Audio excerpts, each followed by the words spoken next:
ce voile, c'est que ça n'est pas conforme à la civilité qu'il y a dans notre pays. C'est-à-dire au rapport qu'il y a entre les hommes et les femmes dans notre pays. Nous sommes attachés, et ça c'est très républicain, c'est même révolutionnaire, à cette égalité entre l'homme et la femme, citoyen, citoyenne. Et donc nous ne comprenons pas qu'il y ait cette différence, cette distance, cette séparation. C'est ça un peu le voile.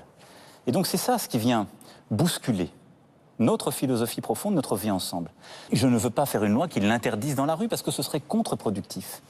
Par contre, ce que je veux, ce dont je veux être sûr, c'est qu'aucune femme ne soit obligée de le porter parce que dans son quartier, on la terrorise, parce que chez elle, on l'y oblige, ou autre.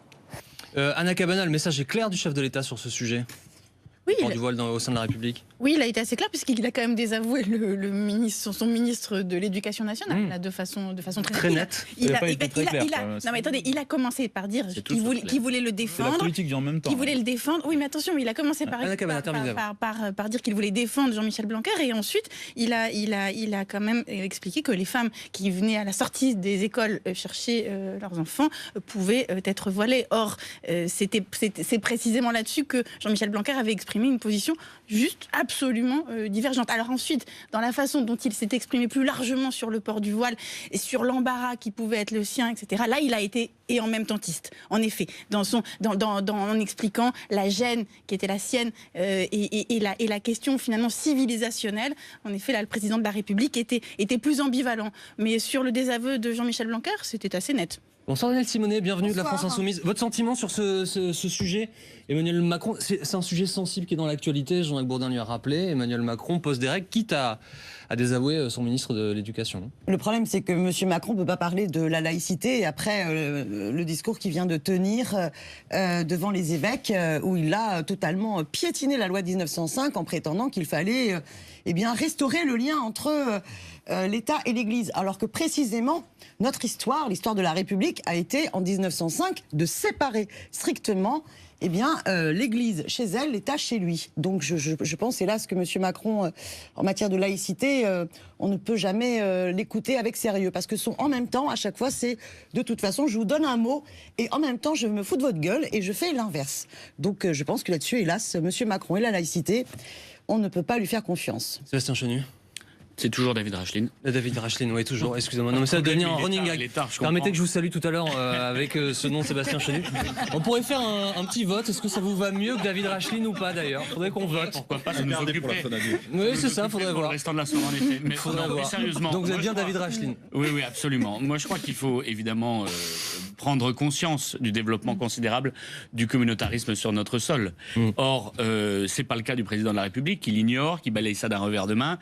Évidemment qu'il faut interdire les signes religieux dans l'espace public, parce que ça pose un véritable problème. Et surtout, il faut voir plus loin. Il faut voir ce qu'on fait de cette centaine de mosquées salafistes qui est dans notre pays aujourd'hui, en toute légalité, entre guillemets. En tout cas, le gouvernement ne fait rien pour faire fermer ces endroits-là. Il ne fait rien pour faire fermer ces clubs. Oui, il vient d'en fermer 3, en effet. Il en reste donc 97. Ça fait beaucoup, me semble-t-il. Il ne fait rien non plus pour faire en sorte de fermer ces associations qui sont noyautés par les salafistes, ces associations sportives et autres. Il n'est pas conscient de ce problème, ou en tout cas il fait mine de pas l'être. Il ne fait rien contre cela, et c'est un danger pourtant pour notre République, pour notre pays, pour les Français tout particulièrement, et pour leur sécurité évidemment. Damien Abad. Oui, on voit bien sur la question effectivement de l'islam que finalement le président de la République est gêné. On le voit sur le voile, la question du voile. On a une réponse en même temps qui ne correspond pas à la situation actuelle et d'ailleurs à ce qu'a dit son ministre de l'Éducation nationale. Et ensuite, la question effectivement de la place des religions, je crois qu'il l'a exprimé lors de son discours. Mais au-delà de ça, il y a surtout la question qui est posée, c'est quelle politique migratoire pour la France? Et là, franchement, on n'a eu rien ou quasiment rien. On parle uniquement de la question de l'asile. Mais on le sait, dans notre pays, les enjeux sont aussi très importants sur la question de l'immigration économique, sur la question du regroupement familial et même sur la question de l'asile. Il y a des choses qui sont posées dans le projet de loi aujourd'hui et qui ne vont pas, qui montrent l'écart qu'il y a entre des paroles qui est de dire qu'il y a eu un flux migratoire très important et des actes qui sont parfois inverses à ces paroles. Donc on a le sentiment d'un manque de crédibilité du président de la République sur ces sujets régaliens. On a l'impression que pour lui, ces sujets finalement sont un peu, je dirais, relégués dans un second rang. Souvent ils sont d'ailleurs abordés en fin d'interview, alors que c'est quand même un sujet prioritaire. La lutte contre l'islamisme radical est un sujet fondamental sur lequel on doit mener un combat de tous les instants. Bruno Jeudi, c'est clairement un sujet, oui, vous étiez en train de discuter avec Anna Cabana par SMS, c'est ça que vous êtes en train de faire? Sur l'histoire du voile. On vérifie le voile, exactement sur l'histoire du voile. Fact-checking en direct, bravo. Non, ce qui est clair, là où Damien Abad a raison, c'est que cette question du terrorisme et de la radicalisation, c'est un des sujets principaux d'inquiétude des Français.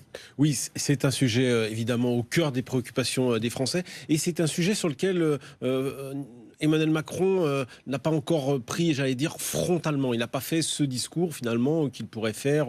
Il en a fait beaucoup sur la laïcité, sur l'organisation de l'islam en France. On sait qu'il consulte beaucoup pour délivrer le moment venu sa vision. Alors, il consulte aussi tous les cultes. Ça peut choquer Madame Simonet, mais au fond, il est allé pour le centenaire de la Réforme. Là, il est allé devant la conférence des évêques. Il était au Christ. Ça choque toutes celles et ceux qui sont vraiment attachés à la laïcité. Je ne suis pas la seule. La laïcité, je ne conteste c'est pas pas la négation du religieux, c'est vous choquer, mais la séparation. La laïcité, Non, c'est pas l'interdiction de la religion non plus. Non, c'est la séparation des églises et de l'État. Moi, je n'ai pas vu un piétinement de la loi de 1905 dans ce qu'il a dit. Il y a des problèmes parce qu'il n'a pas notamment dit ce qui était exactement. Et quelques jours après, le vous aviez lien. un préfet qui déclinait cela. Par quoi avait-il dégradé le lien? Aux catholiques intégristes censure une pièce de théâtre. C'est mécanique, hein, vous savez. En tous les cas, il n'a pas fait ce discours sur l'organisation de l'islam, et pour l'instant, on l'attend pour voir justement comment Emmanuel... Et de là, sans doute, des décisions importantes seront prises, peut-être justement sur la question du financement des mosquées, peut-être... Et il y a eu des décisions qui ont déjà été prises pour les fermetures de mosquées dans la dernière loi votée à l'automne. Rien. Si, regardez sur la loi, il y a des choses qui ont été prévues. Mais c'est vrai qu'il est attendu sur cette question-là, et peut-être que pour l'instant, la perception de l'opinion, c'est qu'il n'en fait pas assez par rapport à un phénomène qui se développe. Et c'est vrai que l'islam politique, c'est un phénomène qui se développe dans certaines villes de France et de banlieue. Mais il y a quelque chose de très important sur la relation d'Emmanuel Macron avec les religions, et pas seulement l'islam. C'est qu'il a ce président-là, à l'endroit des religions, une vraie, presque une fascination. C'est-à-dire que je vous dis pas qu'il est lui-même croyant. Il dit qu'il croit pas en Dieu, mais qu'il croit en la transcendance. Parce que toutes les discussions que j'avais eues avec lui sur ce sujet concordataire. Mais ce qui est intéressant, c'est que il a un vrai respect, voire plus, à l'endroit de ceux qui croient. Et ça transparaît dans tous ses discours sur les religions. C'est ce qui est apparu aussi devant les évêques de France. C'est-à-dire que il y a, et c'est ça qui gêne les laïcs. Non, pas du tout. Au fond, moi, j'ai beaucoup de respect pour ceux qui croient comme ceux qui ne croient pas. Emmanuel Macron, mais il a une conception très concordataire. Quand il parle des religions, on sent que véritablement, il veut en effet trouver un alliage possible entre la République et les religions, et qu'il est moins clivé que certains présidents. Attention, je dis pas que je trouve ça bien ou mal. C'est une conception concordataire. C'est une conception concordataire. Donc il estime que le gouvernement, l'État, peut se mêler des religions et peut même organiser la religion musulmane, et pourquoi pas demain financer les imams. Donc c'est une conception concordataire. Ce serait mieux que ce soit quelqu'un d'autre, en tout cas, que les pays étrangers qui financent les formations d'imams aujourd'hui. C'est totalement contraire à justement l'esprit de 1905 et de la séparation des églises et de l'État. Pour lutter contre l'islam politique, eh bien que ce gouvernement enfin mette les moyens dans les quartiers, dans les associations d'éducation populaire, dans la culture, dans les associations sportives, dans l'éducation nationale, qu'on mette le paquet là-dessus au service des émancipations. Mais Patrick Appelmuller. C'est la même chose que vous là-dessus, Emmanuel Macron. Non, Patrick Appelmuller. Exactement. Non, mais il le fait pas. S'il vous plaît, Patrick Appelmuller, allez-y. Sur la question du voile, je pense qu'il a raison. Il ne faut pas de loi, il ne faut pas interdire à des femmes de porter des voiles, quoi que je pense du symbole que représente le voile. De la même façon, ce que je trouve assez inquiétant, c'est que la conception du combat contre l'islamisme radical est limitée à un type de rapport religieux. Or, la grande question n'est pas là. De la même façon que le rapport qu'il introduit avec les religions, avec son discours qu'il a porté devant l'Église catholique, moi, ça ne me choque pas qu'il rencontre des dignitaires de l'Église catholique. Moi, ce qui me choque, c'est qu'ils tiennent ces propos-là devant eux. et qu'ils mettent en cause ce qui est précisément la grande liberté donnée à ceux qui ont la foi que la loi de 1905 qui garantit la séparation entre l'Église et l'État. Et par ailleurs, je pense qu'il faut envisager avec beaucoup plus de dynamisme, d'ampleur, tout le terreau sur lequel surgissent des dérives islamistes, des dérives salafistes. Et je ne voudrais pas, excusez-moi Monsieur Abad, confondre la question de l'immigration avec la question de l'islamisme. Vous avez fait le lien de l'un à l'autre. Je pense que c'est un lien dangereux.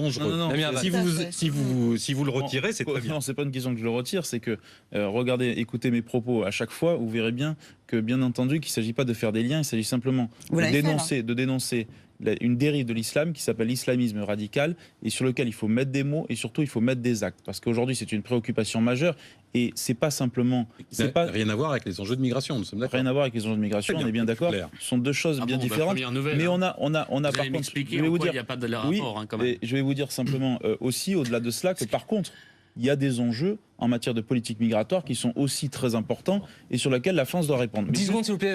Juste une question sur la question. Il y a un lien évident entre l'arrivée massive sur notre sol entre ceux qui font le lien entre l'immigration et l'islamisme radical et ceux qui ont la culture de l'excuse sociale, je pense que la vérité se trouve ailleurs. D'une chose, et c'est le sujet central sur le problème de l'islam. Il faudra revenir parce qu'on n'a pas le temps là pour le coup. Je suis désolé. C'est le financement étranger, les financements étrangers des mosquées, des associations. C'est le véritable problème. Non, ne faites pas le coup.